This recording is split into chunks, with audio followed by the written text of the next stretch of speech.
Pues muy buenos días.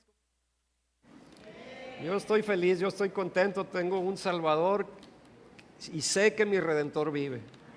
Sé que Él está vivo. Por lo tanto, el mensaje, bueno, acompáñenme primero abriendo Mateo 26:30. Mateo 26:30, vamos a leer ese y dos versículos más. Y dice, y cuando ¿lo podemos leer juntos, por favor? Y cuando hubieron cantado el himno, salieron al monte de los olivos. Entonces Jesús les dijo: todos vosotros os escandalizaréis de mí esta noche, porque escrito está: heriré al pastor y las ovejas del rebaño serán dispersadas. Pero después que haya resucitado, iré delante de vosotros a Galilea. Señor, yo te pido que hables tu palabra a lo profundo de nuestro ser, que hoy podamos crecer, conocerte más, vivir contigo, Señor, en tu presencia. Háblanos, tócanos, te lo pido en el nombre del Señor Jesús. Amén. Pues el tema que traigo para ustedes en este día es: no hay de qué preocuparse, ha resucitado. Cuando estamos en situaciones difíciles que no sabemos qué hacer y que estás preocupado y ya te acabaste las uñas de los dedos de estártelas mordiendo, tronándote los dedos y no sabes, dice, ¿cómo voy a enfrentar esto?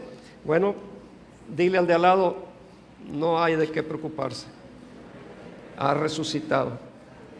Cuando parecía todo estar perdido, no hay de qué preocuparse, Él ha resucitado.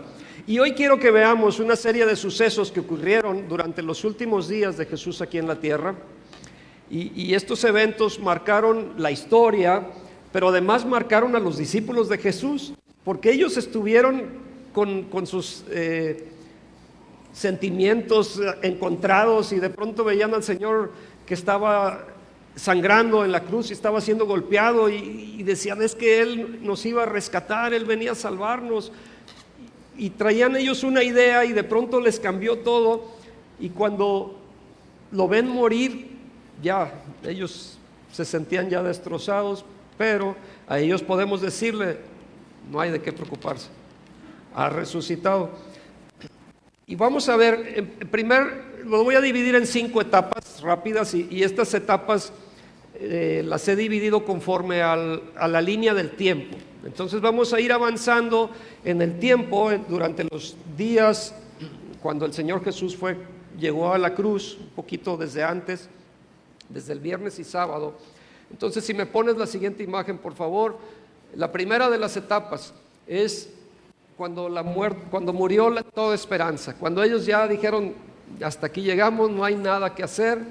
Yo vi que Él murió, yo vi dar su último suspiro, no hay nada que hacer, todo está perdido. Y a veces nos sentimos nosotros en ese momento, a veces nos sentimos así cuando dices: pues ya me dieron ese diagnóstico, ya no hay nada que hacer. No, ¿qué podemos decir?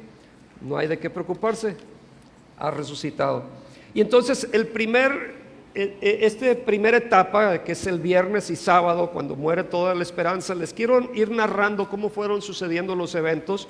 Hubo un largo viaje entre el Getsemaní y el Gólgota, que duró más o menos 24 horas. O sea, todo este periodo duró 24 horas y termina esta primera etapa que les estoy hablando cuando el Señor Jesús da su último suspiro, cuando Él entrega su espíritu. Y con la llegada de la noche del sábado judío, y por eso el centurión tenía que acelerar la muerte de quienes se supiera que estuvieran vivos ahí colgados. Según la ley judía, nadie podía continuar colgado en el día sábado. Entonces había que quitar los cuerpos, no debían de estar ahí. Y Pilato pues no le interesó tanto esto, a él no le interesaban las costumbres que tuvieran los judíos, pero el método más común para que la crucifixión tuviera un final repentino, pues ¿qué había que hacer? Pues había que acelerar el proceso para que murieran, y era común que tal vez les quebraran las piernas para que no pudieran sostenerse, porque aunque estaban con clavos, de alguna forma se sostenían y podían seguir respirando. Pero en el momento en que les cortaban, les tronaban los huesos de las piernas, iba a caer el peso del cuerpo, y llegaba un momento en que se iban a asfixiar, no iban a poder seguir respirando. La rotura de una vena femoral del muslo puede ocasionar la pérdida de 2 litros de sangre y hasta de 4 litros con las roturas de ambas piernas. La hemorragia causada por la fractura de las piernas y el severo dolor profundizaría el nivel de shock hipovolémico y traumático, con el consecuente descenso de la presión sanguínea y el rápido desarrollo de la inflamación de las extremidades inferiores, dando como resultado la inconsciencia, el coma y la muerte. Bueno, así estaba la situación en estos momentos. Ahora, después de estos golpes demoledores que dieron en las piernas de los hombres que estaban al lado de Jesús, porque ellos sí llegaron y les tronaron los huesos, pero estaba profetizado que los huesos de Jesús no se iban a romper.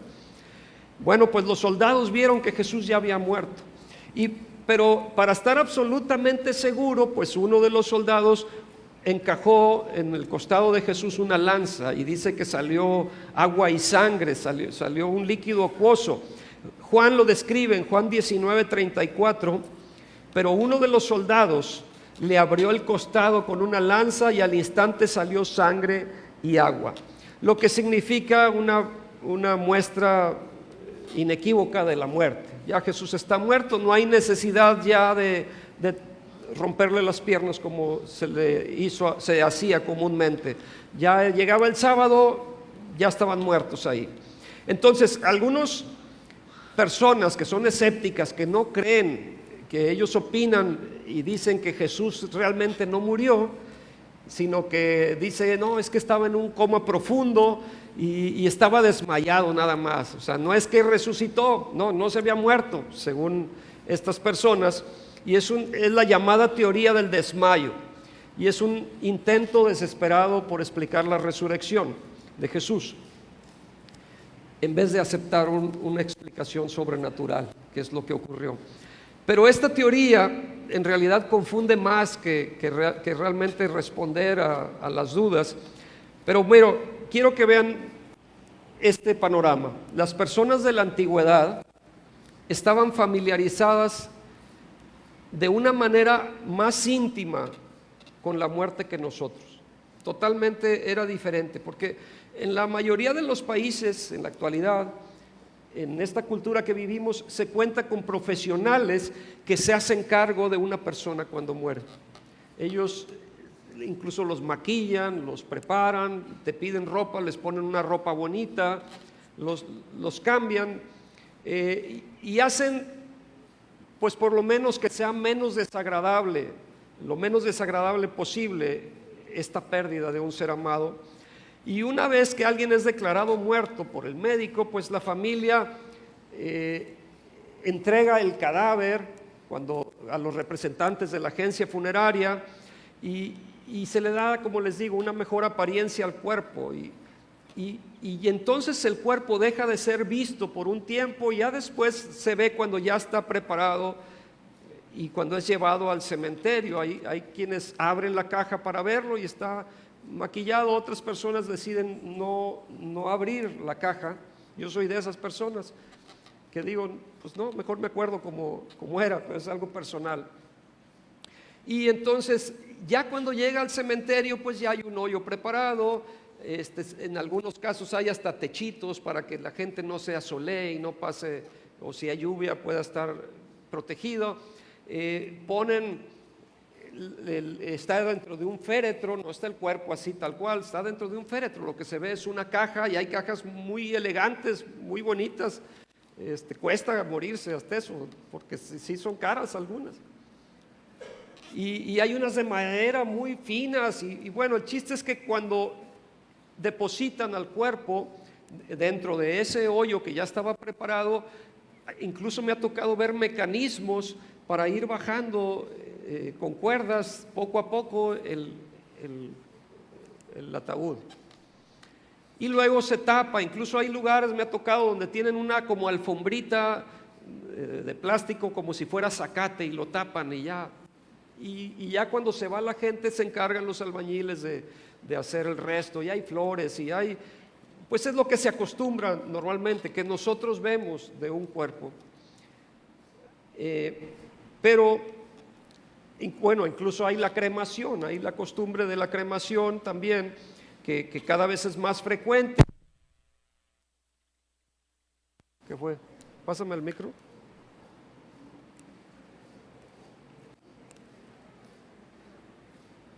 Bueno, sí.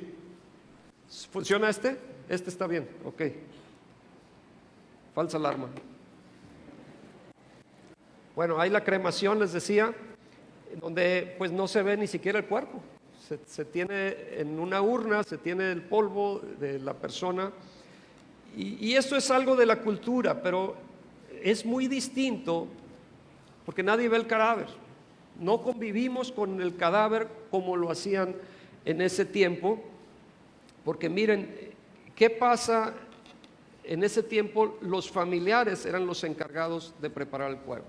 No se contrataba a alguien como ahora lo hacemos para que se encargue. Los familiares eran los que hacían. Después de que fue confirmada la muerte de Jesús por la lanza del centurión y que ya le dieron se le informó la muerte a Pilato, dos importantes miembros del Sanedrín judío, José de Arimatea y Nicodemo, ellos pidieron su cuerpo. Y estos que en un momento habían sido seguidores de Jesús, pero de la secreta, ahora ya son públicos, ya no son discípulos secretos, son ex discípulos secretos, ahora ya son seguidores de Jesús, testifican ellos y después defendieron al Señor Jesús. ¿Se acuerdan? Nicodemo fue a escondidas a buscar a Jesús. Y bueno, ahora ya lo hacen en público, ellos piden el cuerpo y se encargan de la terrible tarea de preparar el cuerpo de Jesús para la sepultura. Después que los soldados bajaron el cuerpo de Jesús de la cruz, sus amigos los amigos de Jesús tuvieron que flexionarle la forma de V de los brazos, seguramente estaban rígidos y tuvieron que doblárselos para bajárselo, para poderlo tener pues todo junto, pues tuvieron que bajar los cuerpos para reducirle el rigor mortis, mencionan, que le había dado la forma de V después de morir. Luego lavarían su cuerpo, lo ungirían con aceite antes de envolverlo en una mortaja de lino y colocarle un trapo debajo del mentón también, para evitar que la boca le quedara abierta después de que los músculos comenzaran a aflojarse, que es algo común. Pero quiero que imaginen cómo estaba el cuerpo de Jesús después de haber estado lleno de sangre, totalmente batido de sangre. Su espalda era una sola llaga grande, por eso dice, por su llaga fuimos nosotros curados, no por sus llagas, porque la forma que golpeaban con el látigo es que el látigo tenía varios cuerdas con puntas de metal, que a la hora que golpeaba desgarraba, no era un solo latigazo, sino que al golpear era como muchos latigazos. Entonces imagínate, te dan 39, 40 latigazos, ¿cómo queda tu cuerpo?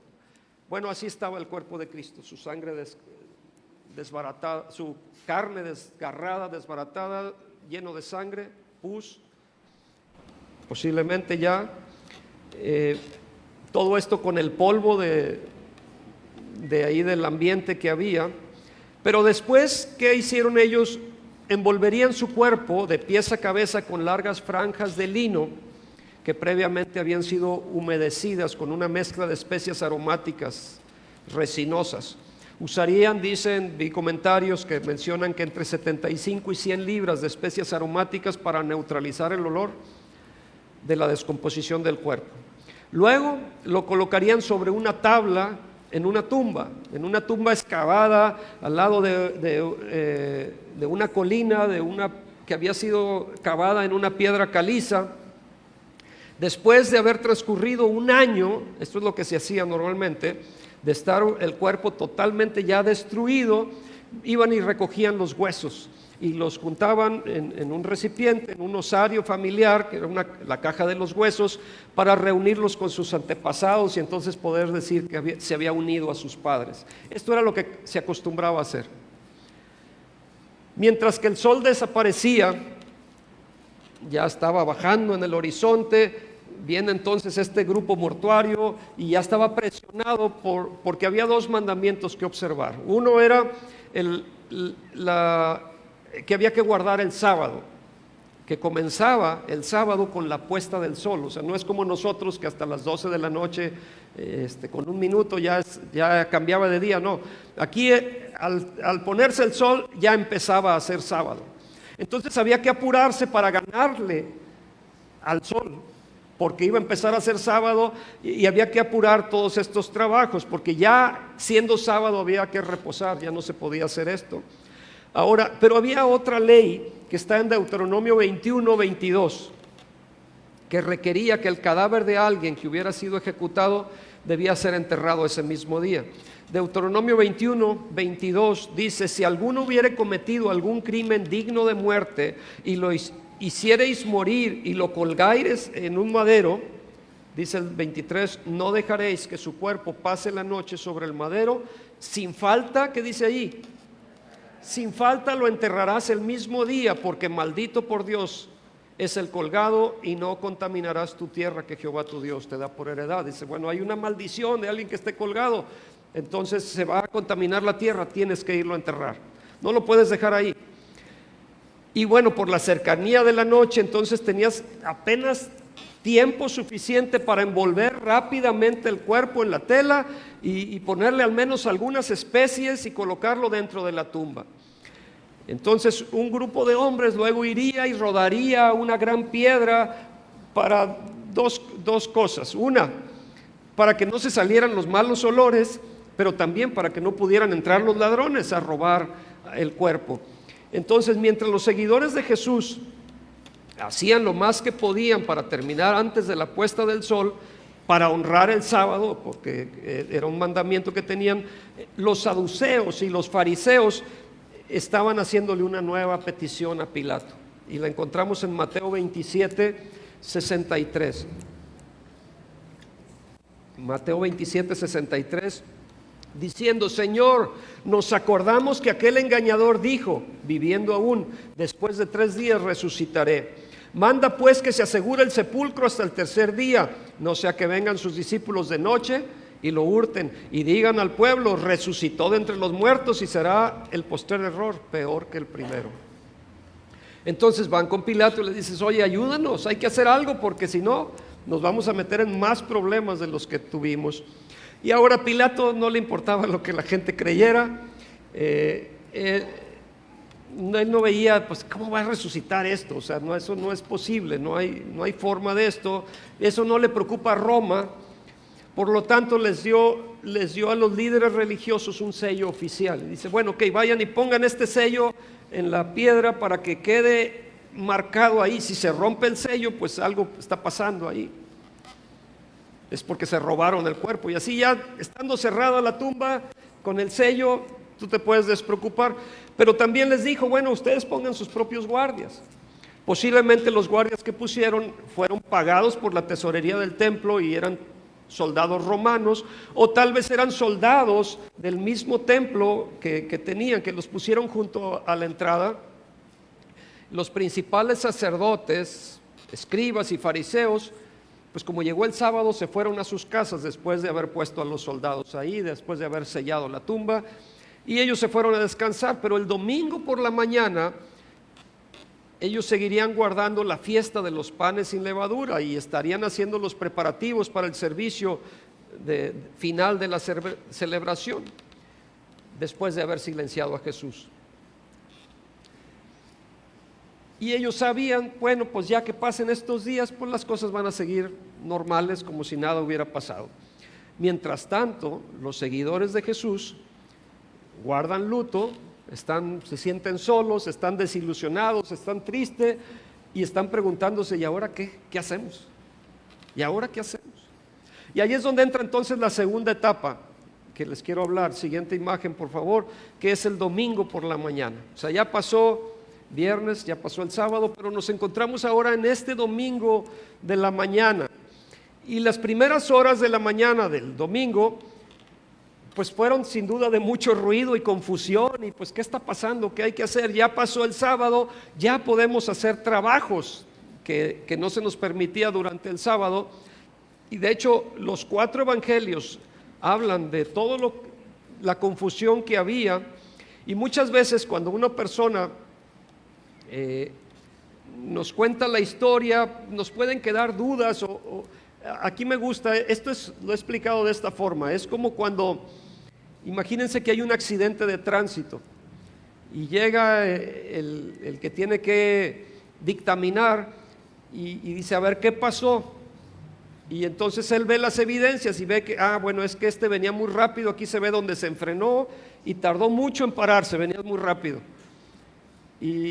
Pero está el semáforo, ¿y cómo sabe si el semáforo estaba en rojo o no, si debía pasar? Y entonces le pregunta a uno de la esquina, ¿usted qué vio? No, pues que este coche no se paró cuando debía ser alto. ¿Y usted qué vio? No, pues yo vi que se le atravesó un niño y entonces le dio la vuelta.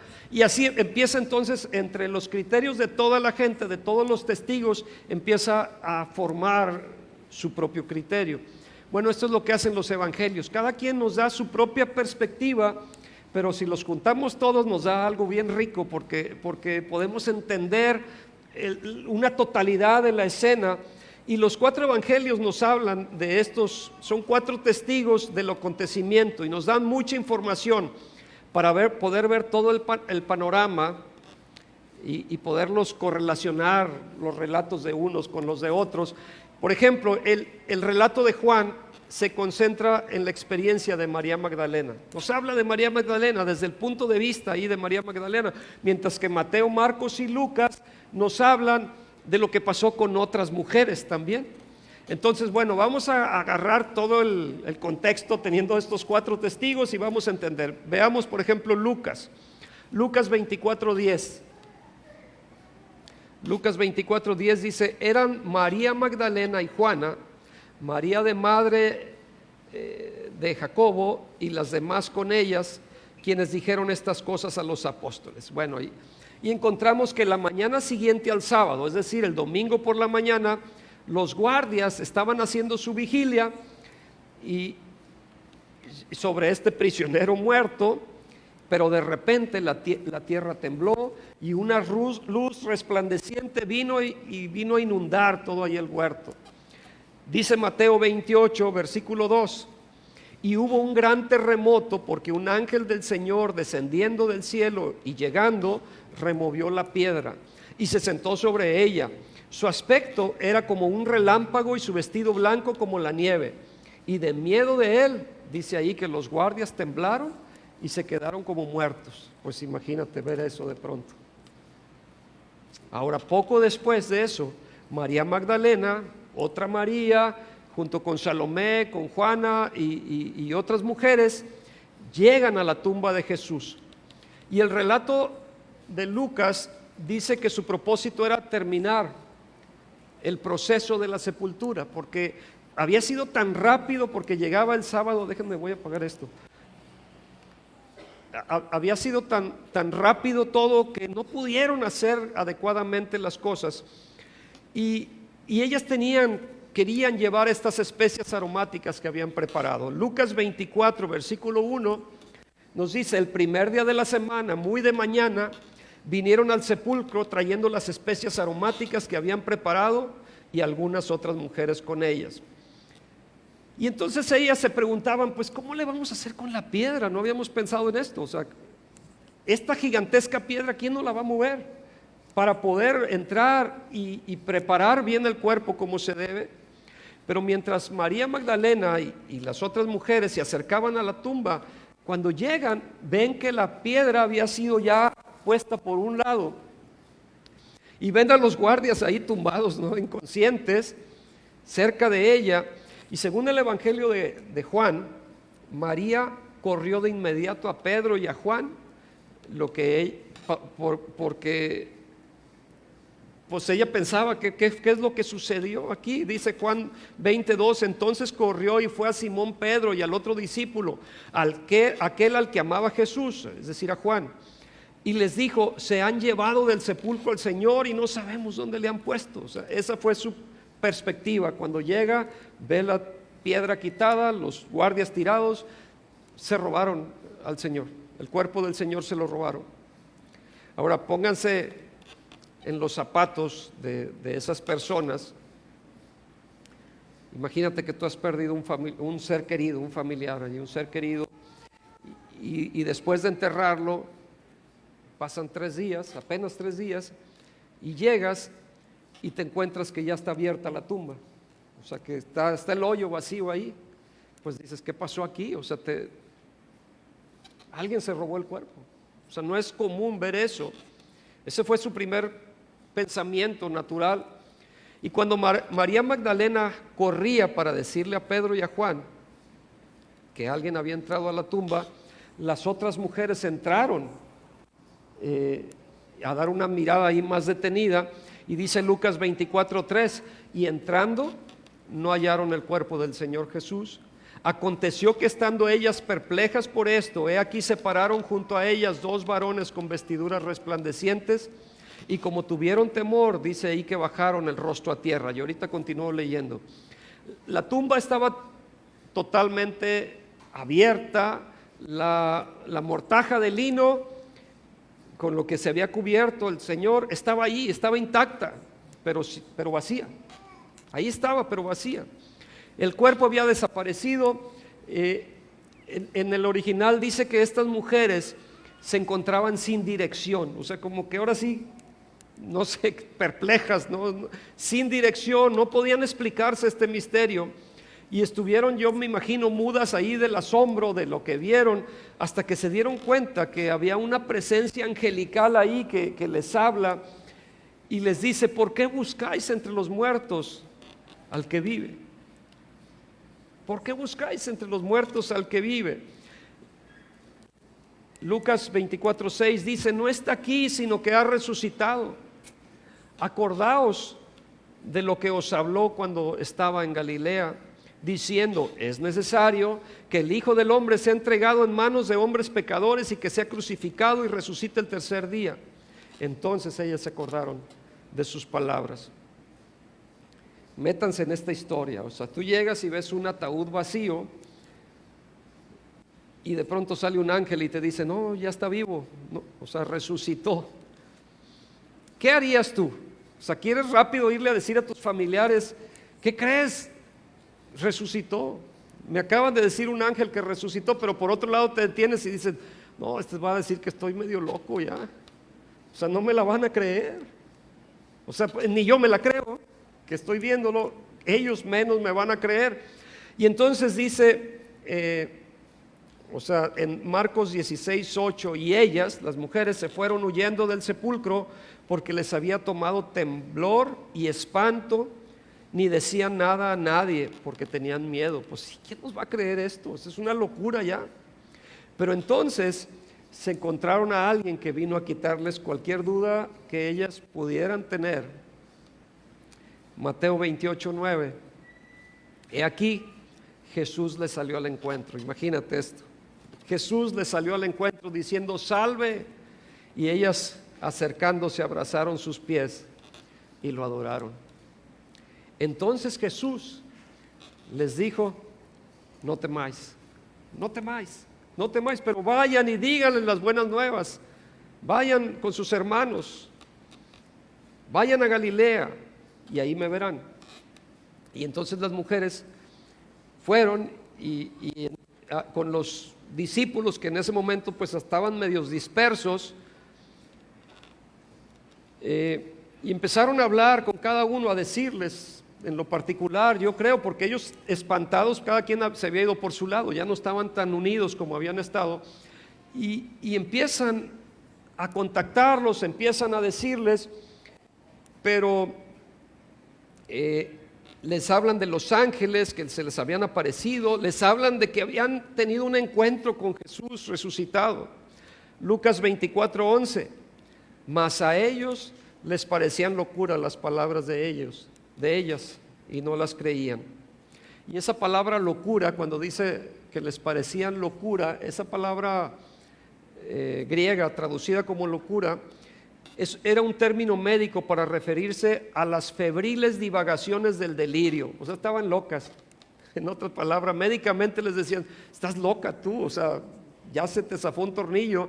Y los discípulos entonces rechazaron la historia porque no tenía sentido lo que les decían. Pero entonces, mientras que María, la madre de Jacobo, Salomé, Juana y las otras mujeres informaron a varios de los discípulos, María Magdalena encuentra a Pedro y encuentra a Juan.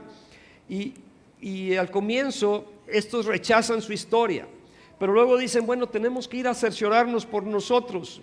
O sea, había un exceso de emociones ahí encontradas y por curiosidad, pues vamos ahí a la tumba a ver qué es lo que tú viste. Y dice Juan 20, versículo 4, corrían los dos juntos, se fueron corriendo, corrían los dos juntos, pero el otro discípulo corrió más aprisa que Pedro, hablando de Juan, y llegó primero al sepulcro. Y bajándose a mirar, ¿qué palabra viene ahí? Vio, y subrayo esto, ahorita les digo por qué, ahorita voy a regresar a esto, pero vean esta palabra. Dice que bajándose a mirar, vio los lienzos puestos ahí, pero no entró. Este es Juan que llegó más aprisa que Pedro, y vio, dice ahí, los lienzos puestos ahí, pero no entró. Luego llegó Simón Pedro tras él y entró en el sepulcro, y otra vez dice, y vio, subrayo ahí esa palabra, vio los lienzos puestos ahí, y el sudario que había estado sobre la cabeza de Jesús, no puesto con los lienzos, sino enrollado en un lugar aparte. Ahora, cuando Juan escribe esta experiencia con Pedro en la tumba, él usó tres palabras para ver, para vio, cuando vieron. Tres verbos distintos que al traducirlos se traducen igual, vio, dice ahí. Ahorita leemos la tercera de estas. La primera usó una palabra que es blepo, o sea, del original, que es notar sin pensar en lo visto. Es decir, llega corriendo. Juan le gana, era mejor corredor que Pedro, llega antes, pero no se mete a la tumba, y desde afuera dice que vio los lienzos puestos ahí. ¿Se acuerdan qué es lo que decía? Bueno, esa palabra vio es blepo, y esa lo que significa es mirar, es notar sin pensar en lo visto, como cuando tú vas manejando y está el semáforo en rojo y te paras, pero no estás tan atento, nada más viste y te detuviste y como que lo estás percibiendo lo que está pasando, pero no lo estás analizando, no estás tan fijamente viendo. Dice, y bajándose a mirar, vio los lienzos puestos ahí, pero no entró. Entonces este es mirar, simplemente vamos a decir así. Pedro, por el contrario, él corrió directo de la tumba y vio, pero ahí es otra palabra, la palabra teoreo, de donde viene la palabra teoría. Esta palabra nos indica que él no solo observó la mortaja de lino, sino que además estudió la explicación, como que ya se puso a analizar lo que estaba viendo ahí, porque esta palabra quiere decir observar, como que es algo más profundo que una simple mirada. Ahora, ¿por qué razón llamó la atención esta mortaja de lino? ¿Por qué llamó el asombro de Pedro? ¿Por qué Pedro se puso como que a investigar? Bueno, hay una fuerte idea de que la mortaja de lino no estaba doblada como si Jesús se lo hubiera quitado y lo hubiera doblado como si doblas una servilleta. No, se cree, hay una fuerte pensamiento en esto de que estaba como un ovillo, ovillo está bien dicho, ovalado, no sé cuál sea la palabra, como si tuviera la cabeza adentro, pues, pero sin la cabeza.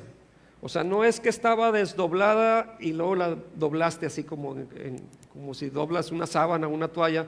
No, estaba enredada sobre una cabeza que ya no estaba la cabeza. Así se cree que pudo haber sido esto. Es decir, las envolturas estaban en la misma forma como había sido puesto el cuerpo, el sudario de la cabeza donde había estado esta, separada de la otra ropa por la distancia que hay entre los hombros y el cuello. La forma del cuerpo seguía siendo evidente de ellas, pero la carne y los huesos habían desaparecido, como si se hubiera esfumado nada más. O sea, ¿cómo le explican eso? Pues es que ¿Sí me entienden, no? Bueno, yo sé, ustedes son bien inteligentes y agarran la onda luego. Bueno, entonces, o sea, es un curioso estado de que estuviera así la mortaja de lino vacía, como si se hubiera desvanecido de pronto, hecho humo, pero tenía la misma forma del cuerpo. Pues eso indicaba que no se habían robado el cuerpo, porque si se roban el cuerpo se roban con todo. Sin embargo, estaba todo el envoltorio ahí, pero sin estar el cuerpo. Y finalmente Juan se une a Pedro y entra a la tumba. O sea, recordamos, él se quedó afuera, miró, entra Pedro se pone a mirar, a observar, pero luego Juan entra a la tumba finalmente y dice que vio y creyó. Y aquí está usando otra palabra en el versículo 8, Juan 28. Entonces entró también el otro discípulo que había venido primero al sepulcro y vio y creyó. Y esta es una palabra eido. Esta tercera palabra significa percibir con el entendimiento. En otras palabras, vio la mortaja de lino y entendió. Todo estaba claro. Dice, hay un escritor, un comentarista que dice, la respuesta al enigma era que Jesús había resucitado y atravesado la mortaja de lino, la cual dejó sin tocar como prueba silenciosa de que la muerte no había podido retenerlo, ni las ataduras materiales contenerlo. Entonces yo me imagino que cuando entra Juan, de pronto voltea y ve a Pedro, resucitó, o sea, me lo imagino, o sea, sí resucitó, o sea, lo que nos dijo María Magdalena sí es cierto, resucitó. Es cierto, resucitó, nuestro Salvador resucitó, nuestro Maestro está vivo. La muerte no lo pudo retener, se está cumpliendo lo que Él nos había dicho. ¿Te acuerdas que Él nos dijo, Juan, después de que Pedro y Juan salieron de la tumba para contar en sus casas que Jesús había resucitado, pues María Magdalena tiene su propio encuentro extraordinario y los ángeles que habían saludado a las otras mujeres se le aparecen a ella también. Juan 20, versículo 11, pero María estaba fuera llorando junto al sepulcro y mientras lloraba se inclinó para mirar dentro del sepulcro y vio a dos ángeles con vestiduras blancas que estaban sentados, el uno a la cabecera y el otro a los pies, donde el cuerpo de Jesús había sido puesto. Y le dijeron, mujer, ¿por qué lloras? Les dijo, porque se han llevado a mi Señor y no sé dónde le han puesto.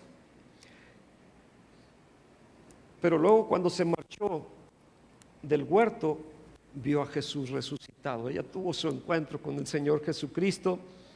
Y les da las mismas instrucciones, les dice, ve a mis hermanos y cuéntales. Y entonces aquí entramos en la tercera etapa, que es la siguiente imagen, que es el domingo por la noche.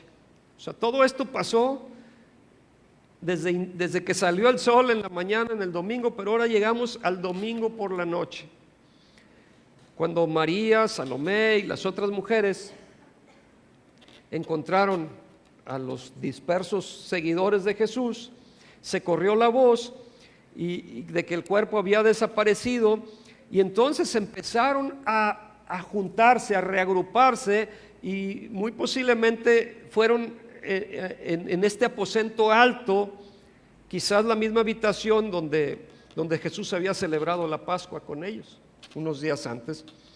Y entonces sus seguidores se ponen a hablar de todo lo que había sido dicho por las mujeres, pero ellos no lo habían experimentado. Simplemente, oye, hay muchos rumores, están diciendo que vieron a Jesús, están diciendo que resucitó, que no está el cuerpo, y se empiezan entonces ahí a juntar todos, a intercambiar teorías. Tal vez, no, pues a mí se me hace que sí, los fariseos, no sé, cada quien empezó con sus teorías. Pero Pedro y Juan llegan entonces seguidos por María Magdalena, y no pasó mucho, entonces estaban ahí ya todos los seguidores de Jesús en el lugar acostumbrado de reunión y estaban esperando oír más noticias. A ver, ¿qué más sabes? Cuéntame tú, tú qué viste, tú qué sabes. Y empiezan ahí a analizar, pero estando entonces ellos ahí con las puertas cerradas, y bien cerradas, porque tenían miedo. Acuérdense, habían matado a Jesús, entonces pues tenemos miedo que nos pase lo mismo a nosotros. Pero teniendo temor por la persecución, de pronto viene una voz familiar en medio de este cuarto que estaba cerrado. Juan 20:19, cuando llegó la noche de aquel mismo día, o sea, del domingo, el primero de la semana, estando las puertas cerradas en el lugar donde los discípulos estaban reunidos por miedo de los judíos, vino Jesús y puesto en medio les dijo: paz a vosotros. Imagínate toda la situación y de pronto aparece Jesús: paz a vosotros. Y cuando les hubo dicho esto, les mostró las manos y el costado, y los discípulos se regocijaron viendo al Señor. Entonces Jesús les dijo otra vez: paz a vosotros. Como me envió el Padre, así también yo os envío. Y habiendo dicho esto, sopló y les dijo: recibid el Espíritu Santo. A quienes remitieren los pecados les son remitidos, y a quienes los retuvieren les son retenidos. Pero cuando esto sucedió, Tomás no estaba ahí. Él todavía no regresaba de Galilea. Y cuando llegó, todas las personas le empiezan emocionados a platicar y pues no, o sea, yo no te creo. Empezó a decir él. Le hablaban de la tumba vacía, de la mortaja de lino, del aspecto deslumbrante de estos ángeles, incluso del encuentro personal que tuvieron con Jesús. Sin embargo, él no quiso creer lo que le decían. Juan 20:25, le dijeron pues los otros discípulos: al Señor hemos visto. Él les dijo: si no viere en sus manos la señal de los clavos, y metiere mi dedo en el lugar de los clavos, y metiere mi mano en su costado, no creeré. Ahora, a lo largo de los tiempos, siempre hemos sido muy críticos contra Tomás y decimos: sí, Tomás el incrédulo, ¿no? O sea, ya lo etiquetamos, este es el que no cree. Pues sí, pero ponte en su lugar. ¿Tú qué hubieras pensado? ¿Qué hubieras hecho? O sea, todos ya lo vieron, todos te están platicando. Pues sí, pero mientras yo no lo vea, me es difícil. Yo tengo que analizar las cosas. Y es muy fácil criticarlo desde la ventajosa perspectiva que tenemos nosotros con la historia. Ya no lo contaron aquí, ya lo sabemos. Pero si tú estás en esa posición, ¿qué vas a hacer? Pues mira, no todos podían ser como las mujeres. Las mujeres, ellas oyeron la noticia y creyeron de inmediato. O sea, cuando les dijeron los ángeles, lo creyeron. Por otro lado, tenemos a Pedro y a Juan. Ellos pudieron examinar la evidencia, pudieron entrar y ver el sudario y vieron, a ver cómo está, como que se desvaneció lo que estaba aquí adentro. No se robaron el cuerpo del Señor, simplemente salió de aquí, no lo pudo retener, ni la tumba lo pudo detener. Él salió de aquí. Él está vivo. Ellos pudieron analizar esto y creyeron.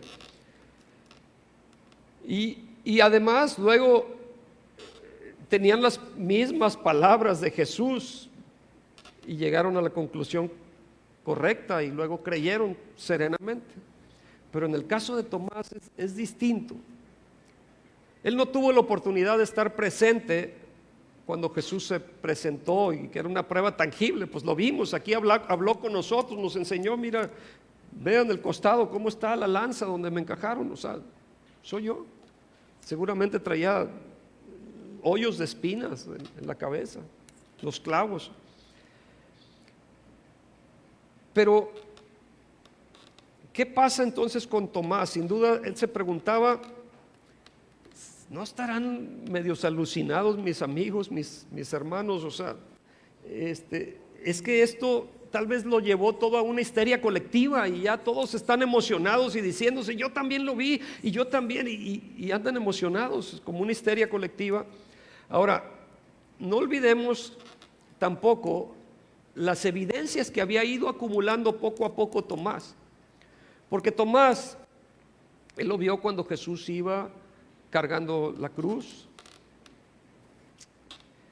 Tomás tenía que vencer todas esas evidencias, al igual que los otros discípulos. Él había visto de lejos cómo avanzaba Jesús inseguro, tambaleante, cansado. Vio la inseguridad que había en todas estas calles de Jerusalén y cómo él iba caminando en dirección al Gólgota a ser crucificado. Él había visto salir la sangre de numerosas heridas del cuerpo del Señor, que tenía en la espalda, en las piernas, en las manos, en la cabeza. Él había oído seguramente el golpe brutal del mazo cuando se clavaron los clavos en el cuerpo de Jesús. Esos clavos de hierro que lo sujetaron luego ahí en esa cruz. Su cuerpo se encogía cada vez con un angustioso gemido de su maestro. Y todo esto se sabía en Jerusalén. Había oído la desolada súplica de su maestro cuando dijo en Marcos 15:34 que a la hora novena Jesús clamó a gran voz diciendo: Eloi, Eloi, lama sabactani, que traducido es: Dios mío, ¿por qué me has desamparado? Él había escuchado todo esto a través de Jesús. Es posible que haya visto los rígidos restos del Mesías cuando los soldados lo bajaron de la cruz y cuando fue envuelto en estas telas como momia y fue luego puesto en una tumba. Antes de llegar el domingo en la mañana, su decepción había provocado además su huida. Él se fue de Jerusalén hacia un lugar más seguro. Él se había ido a Galilea. Durante horas, yo creo que Tomás estuvo llorando, inconsolable, estuvo llorando. Su maestro había muerto. Toda esperanza estaba perdida ya en este momento. Él estaba triste, con tanto dolor y que no podía hacer nada. La impotencia, su corazón estaba destrozado, su desilusión se había apoderado ya de él, o sea, se sentía perdido. Entonces yo imagino a Tomás pensando: pues hay que tener cuidado con lo que se decide creer, porque cuando más le entrega su corazón uno a algo o a alguien, más tiempo se necesita para sanar de esa herida después de que ha sido destrozado. Y yo creo que dijo: yo aprendí la lección, o sea, ya no voy a dar pasos en falso. Y entonces aquí entramos a la cuarta etapa, número 4, que es 8 días después de este evento, de cuando Jesús había aparecido. Y sin embargo, Tomás pues no podía ignorar el rumor más reciente de que Jesús estaba vivo. 8 días después de la supuesta resurrección, de lo que le habían platicado, se hallaba de nuevo en Jerusalén. Voy a invitar a los músicos que me acompañen, por favor. Él se encontraba en Jerusalén de nuevo, rodeado de estos seguidores fervientes de Jesús, que estaban presionándolo con todas las evidencias de lo que ellos habían experimentado personalmente. Pero sin embargo, el abrir de nuevo su corazón es como ofrecerse voluntariamente a una nueva flagelación. Dices: ¿cómo me voy a poner de pechito para volver a ser herido? Yo no quiero pasar por esto. Él estaba evitando. ¿Quién que estuviera en su sano juicio haría cosa semejante? Bueno, pues con las puertas cerradas nuevamente, igual que antes, ahora más cerradas que antes, y con los seguidores de Jesús discutiendo cuáles serían los siguientes pasos que debían de dar, de pronto viene una voz familiar otra vez y una vez más le dice: paz a vosotros. Y aparece Jesús en el cuarto. Y entonces Tomás, el que había dicho: es que si yo no pongo mi dedo en sus llagas, en los hoyos ahí donde estaban los clavos, yo no voy a creer. Dice Juan 20:27, luego dijo Tomás: pon aquí tu dedo y mira mis manos, y acerca tu mano y métela en mi costado, y no seas incrédulo sino creyente. Tomás ni se movió, no se levantó, ni siquiera movió un dedo, no discutió ni resistió. Ya le había sido dada la prueba que él necesitaba. Versículo 28 nos dice: entonces Tomás respondió: Señor mío y Dios mío. Jesús le dijo: porque me has visto, Tomás, creíste. Bienaventurados los que no vieron y creyeron. Y tú y yo no vimos todo eso que pasó. Lo podemos leer aquí. Pero podré yo también decir, como dijo Tomás, aún sin ver: Señor mío y Dios mío. ¿Habrá alguien que quiera decir esto? Señor, Jesús, tú eres mi Señor, tú eres mi Dios. Si esta es tu posición, ponte de pie junto conmigo y vamos a decírselo: Señor mío, Dios mío.